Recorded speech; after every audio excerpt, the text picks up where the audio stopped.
the pace when I'm running. I always take what I want and I always give it 100. Don't need a bank, no I'm funded. Play the game like it's nothing. I'm always thankful for something. Don't take for granted, stay humble. Now wake up!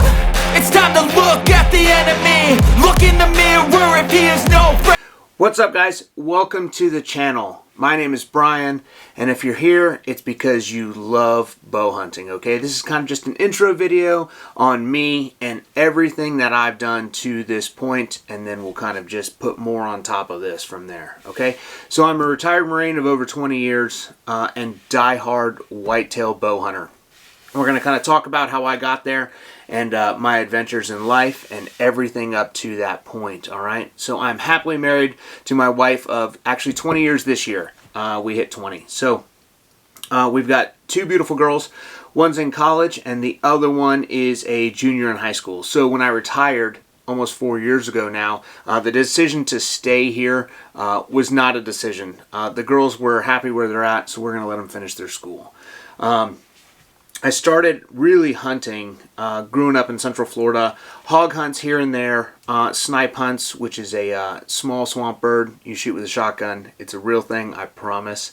And then when I joined the Marine Corps in August of 2000, all that just kind of stopped. The tempo was just so fast. And then obviously September 11th happened, and then the deployment, operational tempo just ramped up from there. I didn't get a break until I moved to a squadron in 2012, where we did search and rescue and transport of troops and equipment all in one unit. So I got a kind of a break there. I flew a lot. But I was able to do a lot more in the hunting aspect of things. So I started with a shotgun, a fold-out chair, and a pile of corn on a piece of private that we had access to no success. Right? My buddy shot one a few hundred yards away from me, helped him clean it, process it, and do all that, and then I was hooked. I decided that shotgun was not the right tool for me, so I bought a Savage Axis 308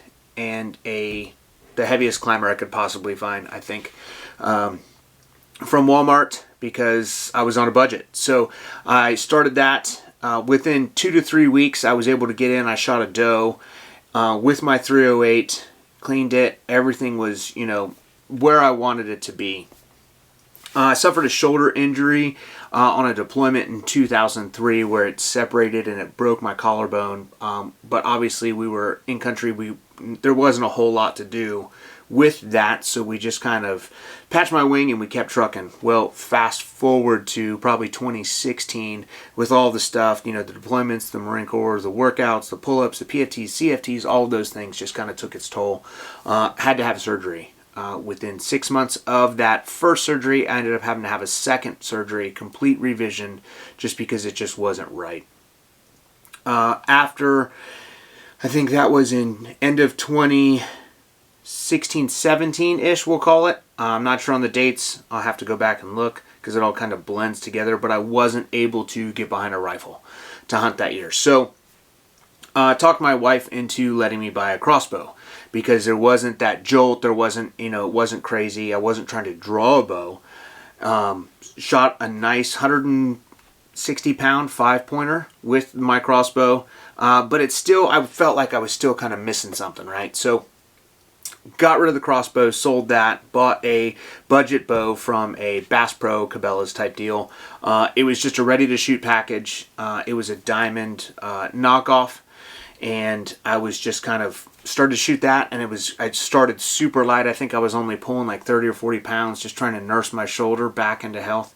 I was doing CrossFit at the time. I was trying to get my shoulder back into, you know, strength to be able to do the things that I needed to do just as a person. And I shot a nice deer with it, okay? But I started to get to the point where I felt like I was outperforming my gear, right? So from there, money's always been tight. You know, growing up in the Marine Corps and doing all these things, I was able to get rid of that bow. I traded it in and got a Martin, and I just started really taking leaps and bounds with it from there. I was finally able to pull 70 pounds. My draw is still a little funky because of that. You know, my strong fin like my Nemo, but I'm still able to do it and do those things. And then obviously keeping it moving and doing the conditioning that I need to do to keep it from freezing up and getting, you know, a bunch of junk in there is, it's all preventative maintenance for me at this point. So this channel, right? If you've made it this far, thank you, thank you, thank you.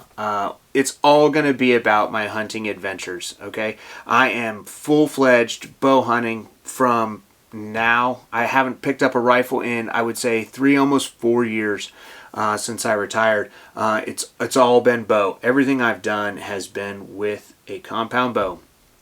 I like to be very selective with the deer that I shoot, so I will generally take one deer early season, pretty big doe, the biggest one I can find or see, and then I'm trophy hunting from there. If I can't mount it on the wall, I'm not going to shoot it, okay?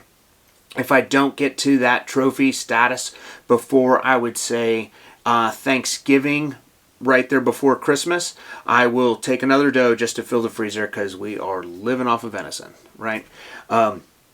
So we're going to talk about all of those things, the equipment that I use from bow, arrow, broadhead, inserts, stands, saddles, all of those things in this very short amount of time. I've been fortunate enough to link up with a lot of folks that know a lot more than me and really kind of guide me down this path of the perfect hunting setup for me, okay? And like I said, this is all going to be the things that work best for me. Hopefully you guys have tried different things and you're not just stuck with, yeah, I can get up as fast as you can in a climber. Sure, I understand that, and that's your prerogative, but this is all about the things that I have done, the things that work best for me.